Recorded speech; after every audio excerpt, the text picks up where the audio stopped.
Hello everyone, welcome back to the channel. Today we got a new type of video for you. Today we're going to be looking at 16 unique different types of vehicle cards. First off, we got Hollowback. Hollowback has an SPP value of 332 using a street mod type with a paved all-terrain bonus. Now, the theme for today's video is going to be bold print on vehicle cards. Not many vehicle cards have them, but cards like Hollowback, we can see when Hollowback is brought into play, return one mod from your junk pile to your hand. Now, for me, being able to retrieve cards that you've already played only helps you in the long run. You only have 80 cards in your deck, and once you run out, the game is over for you. Being able to reuse them is a big advantage. Being able to recycle cards just gives you a huge advantage in this game. Now, the vehicle may not be a very good one to get through the race, but having this as maybe another vehicle you play just to get a team bonus and also use cards more than once, it's a pretty big strategy for this game. Next up, we have Rolling Thunder. Rolling Thunder has two mods, as you can tell, Street and All-Terrain, having an SPP value of 3, 3, and 2, with a terrain bonus of Slick. Rolling Thunder can transfer any mod equipped on it to another Metal Maniac in the same realm without spending APs. However, mobility rules apply. Moving on to Torqued Hollowback, the advanced version of Hollowback.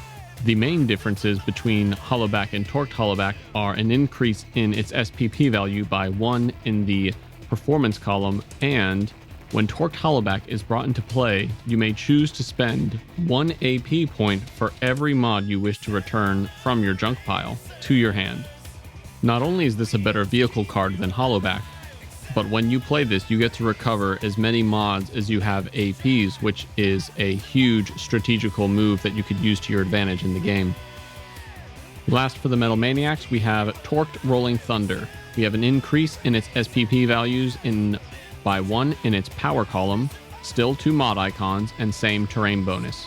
Without spending APs, Torqued Rolling Thunder can transfer any mod equipped to it to another Metal Maniac in the same realm. Mobility rules do not apply. Not only is this a better card, but the only Metal Maniac vehicles that this could transfer mods to without the mobility rules applying are Jawjammer, Flathead Fury, Power Bomb, and Spinebuster, which all have the race mod icon. Rolling Thunder and Torqued Rolling Thunder are the only vehicle cards with the bold print allowing you to transfer mods to other vehicles. This is a very unique card and can result in very unique play strategies. Moving on to the Teku, we have High Voltage. High Voltage has an SPP value of 4, 2, and 2 with a street mod icon and rough terrain bonus. When advancing to the second realm, High Voltage retains any shift cards equipped to it. Moving on, we have Spectite. Spectite is one of the only cards in the game that have 3 terrain bonuses, as we can see, Sand, Mud, and Rough, having an SPP value of 2, 3, and 3, and an all-terrain mod icon. When this vehicle is brought into play, return 1 mod with any number in the speed window from your junk pile to your hand. Moving on to the advanced vehicle types of the Teku Racing team, we have Hyper High Voltage. Hyper High Voltage has a lot of the same properties as High Voltage, with, again, another increase in its SPP value by 1 in the performance window, and the difference between this card is this vehicle never discards equipped shift cards when it advances to any new racing realm. Moving on to the last vehicle card of the Teku Racing team, we have Hyper Spectite, again with the same terrain bonuses, mod icon, and an increase of 1 in the speed window for its SPP value. Hyper Spectite is brought into play, salvage 1 mod from your junk pile, and return it to your hand. Moving on to the Silencers Racing team, we have possibly the worst card in the entire game. We have Excellium. Excellium has an SPP value of 2, 2, and 3, all-terrain mod icon, and a terrain bonus of Sand and Rough. Now, when this card is played, return 1 mod with any number listed in the performance window from your junk pile to your hand. Now, this is one of the lowest SPP value cards, And not only that, but you'll see more when we get to the advanced vehicle type. Next up, we have a very rare card in this listing. We have Technetium. Technetium has an SPP value of 3, 3, and 4 with no terrain bonus and a street racing type. Now, Technetium, as long as Technetium remains in play, you may keep up to 8 cards in your hand above the standard 7 cards that you may have at the end of your turn. Now, you can have more than 7 in your hand, but at the end of your turn, you must discard down to 7. This card, as long as it is in play, will allow you to hold up to 8, which is one of the 2 cards in this game that will let you hold over 7 cards in your hand. Moving on, we have Vectra Excellium, which I cannot tell you if it is better or worse than the previous version. Now, it may have an increase in its SPP value in the power window. However, we seem to have lost a terrain bonus, which is very odd for this for the rules of this card game.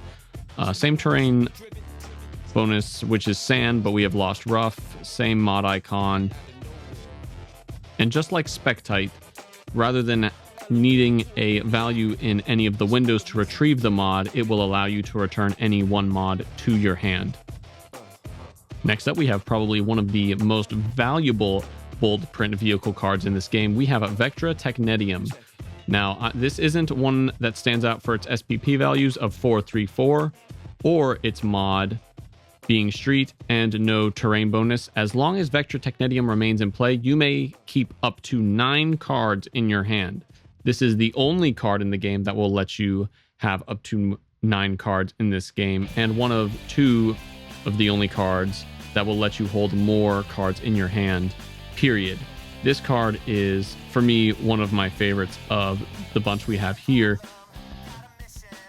Moving on to the racing drones, we have RDO3. RDO3 is a basic vehicle type with an SPP value of 3, 4, and 2, a street mod icon, and a rough terrain bonus. When RDO3 is brought into play, salvage 1 hazard card from your junk pile and return it to your hand. Now, unlike some of the previous cards we've seen, this is one of the only 2 cards that will let you return hazards.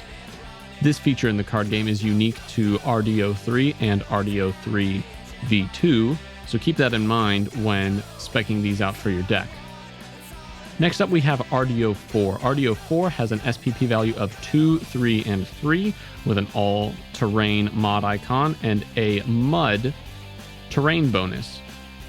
And just like Spectite and Excellium, when RDO4 is brought into play, salvage 1 mod from any number listed in the power window from your junk pile and return it to your hand. Moving on, we have RDO3 V2 with an added mud terrain bonus and an SPP value in the speed window by 1. When RDO3 V2 comes back into play, salvage 2 hazard cards from your junk pile to your hand. Not only is this a better vehicle card, but we also get to get an additional hazard card back from our junk pile. And last but not least, we have the final vehicle card for today. We have RDO4 V2 with an added sand terrain bonus and an added SPP value in the power window. When RDO4 V2 is brought into play, salvage any 1 mod from your junk pile and return it to your hand. All right, now this is the fun part. Now I get to ramble a little bit more.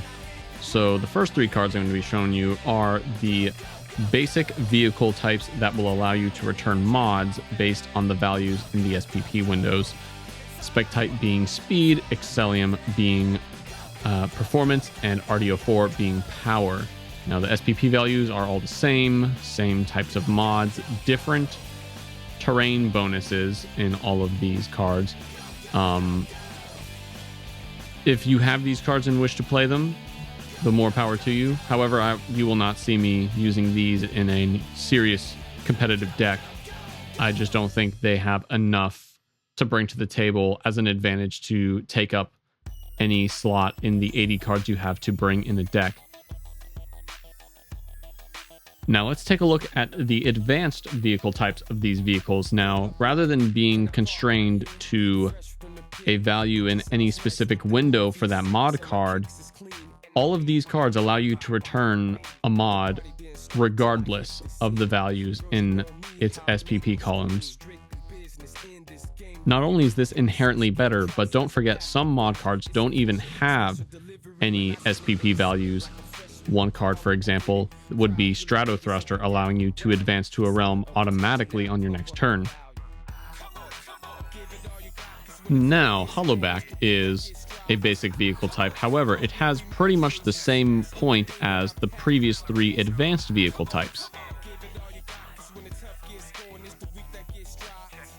As you can see here, they all return 1 mod for free, regardless of any of its values.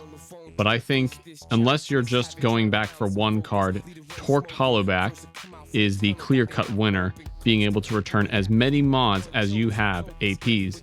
Now, that mod may not be free, but you get to have more than 1 mod back when you play this card. Moving on from vehicle cards that will allow you to return mods, we have the only 2 cards that will allow you to return hazards. Now, having any one of these 2 cards in your deck will allow you to do more offensive playstyle strategies. Definitely a good card for anyone's deck. Next up, we have Rolling Thunder and Torqued Rolling Thunder. And I think just having a vehicle card for the sole purpose of being able to transfer mods to other cars in the same team is a very, very cool and unique mechanic of the game that I wish there was a lot more of. I definitely appreciate the thought that went into this unique trait to just these 2 cards. I wish there was more of it, but I just haven't found the right use for them for my playstyles and strategy. Next up, we have High Voltage and Hyper High Voltage, the only 2 vehicle cards naturally allowing you to retain shifts for more than 1 realm. I think Hyper High Voltage is the prime example of how powerful a vehicle card can be, being able to keep more than just mods past the first realm and for the entire race. Being able to keep its shifts, it can be a powerhouse even though it has very low SPP values. Definitely an interesting card. Not the strongest of the bunch, but definitely not to be underestimated when you see this played against you. It's also interesting to note that there is a mod card that does somewhat simulate this mechanic, though it be for 1 realm. When it is applied, it is somewhat close. And last but not least, I think these are the crown jewels of the bold print vehicle cards, mostly being Vectra Technetium, but having a card that allows you to hold more than 7 cards is something that cannot be replaced in this game. It's like your AP system. It's almost as crucial, in my opinion. Being able to hold 9 cards, I think, is a major, if not the biggest advantage you could have in your deck. And an interesting thing to note is there are 3 versions of Technetium. The 3rd version of this card is Technetium 2, coming from the starter deck. As you can see, there's quite a few similarities, and all the starter deck cards are flipped over artworks, but Technetium 2 does not have the bold print that Technetium does. It does not allow you to hold any more cards, so it's not as good, in my opinion. That's why I recommend just go for Vectra Technetium when you're building your deck. If you guys enjoyed this video, I would definitely appreciate you guys sticking around, liking and subscribing. If you want to see more like it, please let me know in the comments below, and keep your eyes out, and I'll be doing more of these later. See you guys next time.